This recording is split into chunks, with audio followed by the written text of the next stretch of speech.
I am a very stylish girl.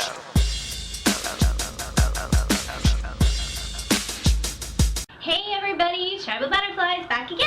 Okay, so I asked you guys to send me suggestions on what you wanted to see in my videos, and almost immediately you guys totally responded, and that was so cool. So here I am making good on my promise, and I am making a video that you guys asked for.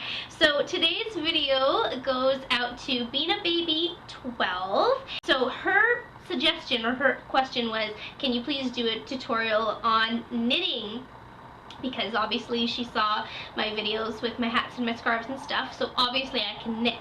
And she wanted to know, like, can you show us how to do it? So this video was her idea, and it goes out to her. But also, if this video sucks, then you know who to blame. I'm just kidding. Relax. It's not gonna suck. Seriously though, if it sucks, you totally know who to blame for it. So anyways, let's get to our video tutorial on how to knit. So a couple of things you might want to know about knitting. Knitting is done using yarn. Okay, so wool, yarn, whatever you want to call it.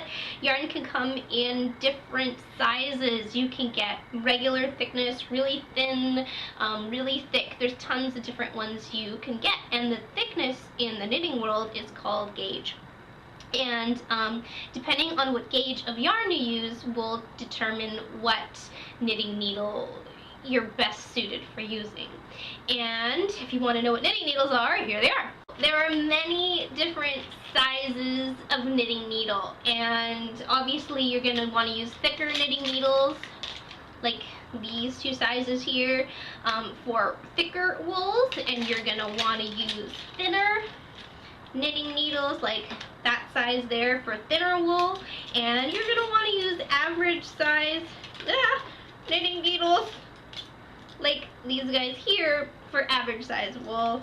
There's also like slightly larger but not gargantuan massive hugeness. So yeah, tons of knitting needles that you can choose from. These are just a few of the sizes. There's tons more. Those aren't the only kind of knitting needles you can buy, by the way. There's also ones that you can buy so that you can knit like tubes and stuff, which is really cool. I have one, don't know where it is, and I don't actually know how to use it. I've never learned that. So if I figure that out, maybe I'll do a video if this one's a success trying to show you guys how to do that. But so far I don't know how, so sorry. There's also other kinds of knitting needles.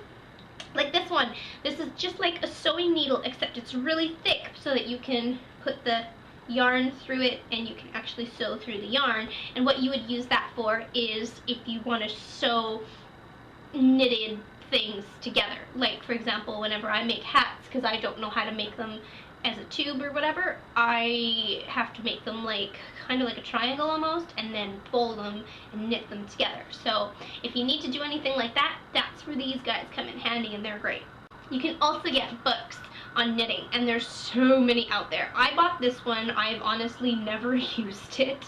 I should, because then I'll learn how to do more stuff, but I just never ever have. One thing though, if you do buy a knitting book, you're gonna have to learn how to read them, okay? Because it's not like knitting, it's not like reading a normal book. It's almost like learning another language. It's like knitter language or whatever. LCC, K4, MC, K1. I'm not saying it's impossible. I'm just saying you're gonna have to learn how to read it, because otherwise this book is useless to you, because it makes no sense.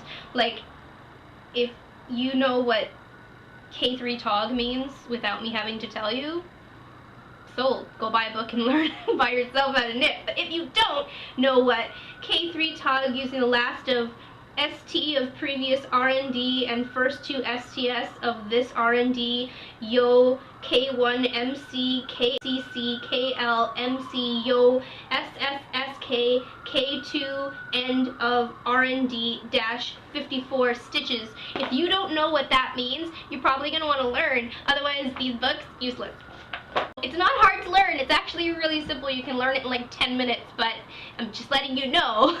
If you buy one of these books, you want to make sure you learn how to read them first, okay? Anyways, let's learn how to knit. So I'm actually going to use a size of knitting needle that is bigger than I would normally use for this size of yarn, and I'm doing that because I think it might actually help you to see what I'm doing.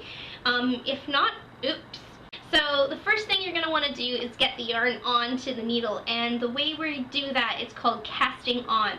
So the way I do it is you take one needle, you just need one, okay, and you put it under your armpit, just like that, because you need both hands.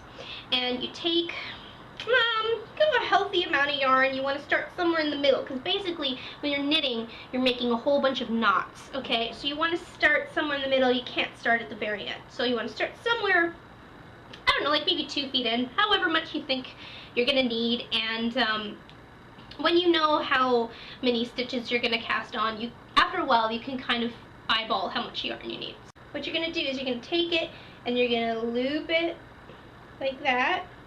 Okay, so you get that nice little loop in there, and then well, it's turning itself, but you know, a loop like that, okay? Just like that.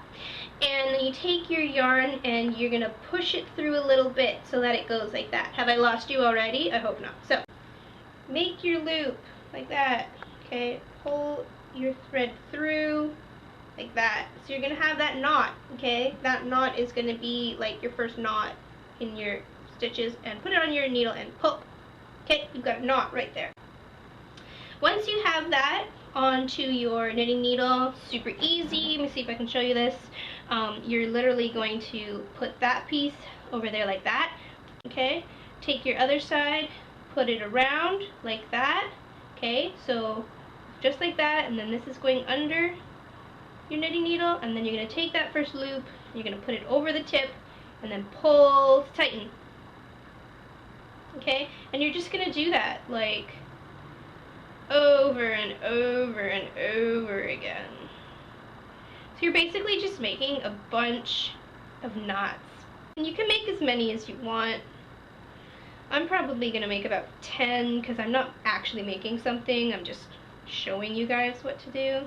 So over, under, over the point, over, under, over the point, over, under, over the point. Okay, so when you have enough, when you have as many as you want to have, you're going to have all those stitches cast on like that.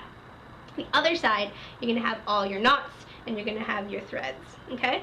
So now what you're going to want to do is you're going to want to get out your second needle. Now a lot of the times people make this big mistake. They think when you knit you're doing this. You actually knit this way, okay? So it's almost like it's points coming out of your arms, okay? So it's like that. I'm actually going to show you something called purling, okay? There's 2 kinds of stitches in knitting. There's knitting and purling. When you're purling, you're going from the top, okay? When you're knitting, you're going from the bottom. So that's the difference between a knit and a purl. They're kind of opposites of each other. So I'm going to go over like that. I'm going to take my thread that's attached to the yarn, and I'm going to go over it, pull it through, and then slide that stitch off, okay?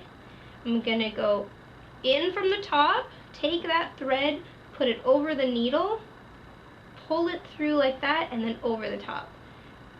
Put it in from the top, around the needle, pull it through. You have to make sure though that that thread stays on this needle, because now what you're doing is you're transferring the stitches from this needle to that needle, okay? And then that can come off. So purl around the top, pull it through. So now that used to be the one you looped, now it's over here. Pull it through, okay? And you're gonna do that for the whole way. So you guys have now learned purling. Now you are gonna learn knitting. Instead of going in from above, we're gonna go in from underneath. So we go in from underneath, take your thread, put it around the top, pull it through, and then pull it off. So again, in from the bottom, around the top, pull it through, pull that off.